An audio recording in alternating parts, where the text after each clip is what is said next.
క్యాన్సర్‌ని జయించిన వారి మాటలు వింటున్నాను.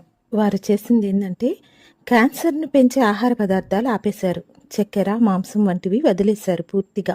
ఆరోగ్యకరమైన ఆహారం తినటం ఎంత ప్రాముఖ్యమో, అనారోగ్యకరమైన ఆహారాన్ని ఆపటం కూడా అంతే ప్రాముఖ్యం. పాపరోగం క్యాన్సర్ కంటే బలవంతమైనది. నాశనం చేసేది, కృషింపచేసేది. ఆత్మను కృంగదీసి, ఎండిపోచేసి, దేవుని నుండి దూరపరిచి రెండవ మరణాన్నిచ్చేది. మనం ప్రార్థన చేస్తాం, బైబిల్ చదువుతాం, వాక్యాలు వింటాం. ఎండ్ ఆఫ్ ద డే ఏమి చెయ్యకూడదు అనుకుంటామో, ఎలా ఉండకూడదు అనుకుంటామో అదే చేస్తూ అలసిపోతాం, విసిగిపోతాం. అలాగే ఉంటూ దేవునికి దూరం అయిపోతాం. ఎందుకు నేను జారిపోతున్నాను?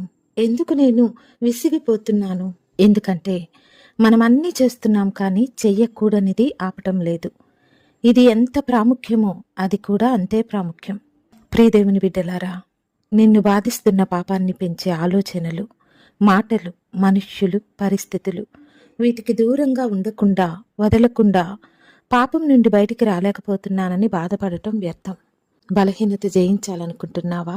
దానికి సంబంధించిన ప్రతి దానిని దూరంగా పెట్టు. ప్రతి దానిని వదిలేయి. ప్రతి దానిని నరికివేయి.